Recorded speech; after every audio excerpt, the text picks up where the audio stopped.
Bharuch, a city in Gujarat, is currently facing a flood-like crisis due to relentless rainfall pounding the region. This persistent heavy rain has led to a surge in water levels, causing widespread inundation within the city. Responding to alarming reports of flooding in multiple villages triggered by the release of water from the Narmada Dam, the Narmada District Administration has swiftly implemented precautionary measures to address the situation. Good evening. Today we have gathered to discuss the tragedy that has unfolded at Bharuch. Natural tragedies are understandable, but this seems to be a man-made tragedy. To discuss the tragedy, we have with us Mumtaz Patel, who's come all the way from Bharuch to make us understand the implications, the reasons for this mammoth loss of livestock and property. You're watching Vibes of India, and Mumtaz Patel is a Congress delegate, and Mumtaz is Congress's most illustrious son ever of Gujarat, late Ahmedbhai Patel's daughter. Welcome to the show, Mumtaz. Thank you, Deepal ji, for having me here at Vibes of India. Before we continue, make sure to subscribe to our channel and hit the bell icon for notification. If you could explain to us the propensity of the devastation that has ravaged Bharuch.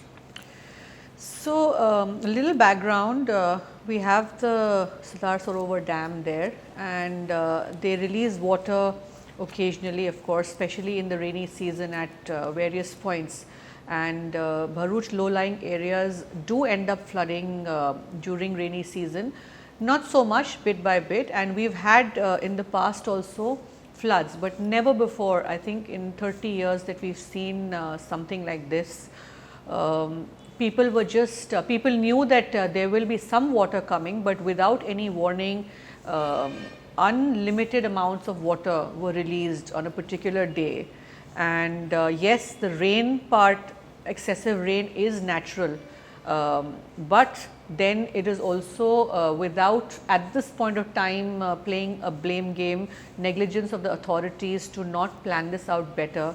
And I just came back from the ground last couple of days, and when you hear the Aam Janta talking about their experiences, whether it's the rural population or the slum population or even the middle class population living in societies, it's like horrific and devastating what they had to face over the first few days when the floods came. Yes, Mumtaz, you rightly pointed out that, when it rains, it's natural. But would you agree with me that there has been an element of a man-made tragedy in this havoc that has wrecked Bharuch? So, as we come to know more and more, yes, I do not want to get into the details of it because it will be out there in public knowledge. Fact-finding teams and committees are all over. At this point of time, however, I feel that the focus should be purely on rehabilitation.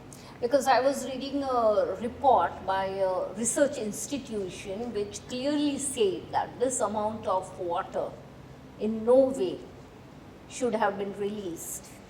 It should have been gradual, there should have been proper warnings before release of water. So, of late you see everything is supposed to be a larger than life spectacle in our country. I think the country is just running on a big show, and probably this is what was meant to happen when they wanted to release the water, that it should be like a spectacular show for the people to see.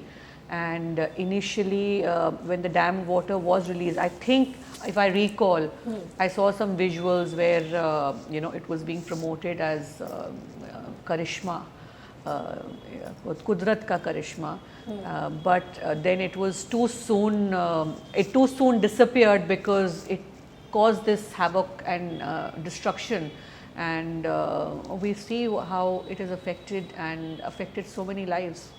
How many villages roughly in Bharuch have been affected directly by this? So there are a few constituencies like the Bharuch city itself, then and areas around. There's Ankleshwar Hasod.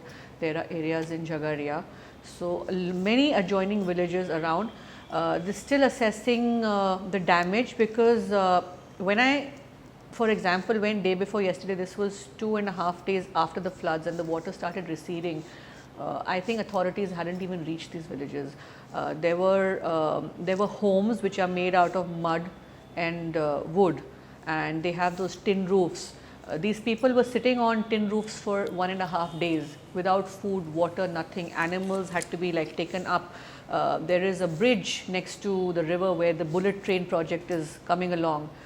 You had people literally clinging on to those areas, and I could see like livestock, buffaloes. People have lost so much. Today they don't even have dry wood to light up their chula. That is the kind of condition they're in, but they're still smiling and they're happy with whatever help that is coming their way. But yes, there has been complete negligence on the part of the authorities when they took a decision like this, and now there is complete negligence that there is not much help coming from the government. Yeah, as you pointed out, that it's a very serious allegation that no official has turned up, to take stock of the situation. No, I'll be fair. The collector of Bharuch was on the job.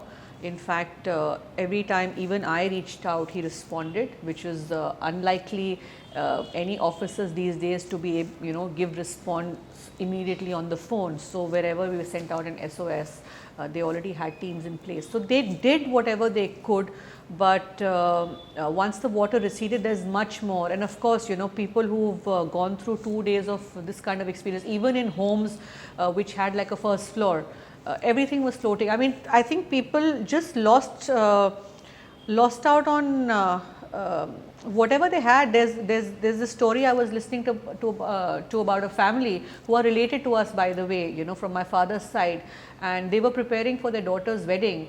Even the jewelry that they collected just floated away. Yeah, floated away.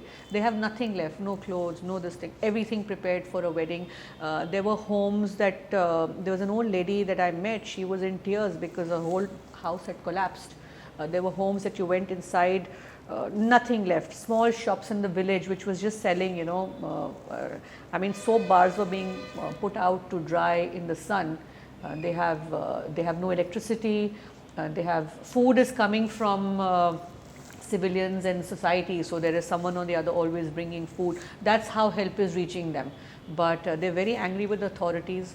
I would not like to go too much into it in an interview like this, because at this point of time there's much more sensitivity involved to get them help. But yes, I always say that in the media, that if in any way our voice becomes a voice to reach to the authorities, we definitely raise it. Definitely, and through Wives of India also we appeal, because Bharuch has been an epicenter of trade and commerce, and there are people from Bharuch living all across the world. Please reach out and help the people who have been affected by the floods. If there is any number or any contact, I will definitely share. You please feel free to reach us out also. We are working through our foundations that my father had started, HMP Foundation based out of Ankleshwar.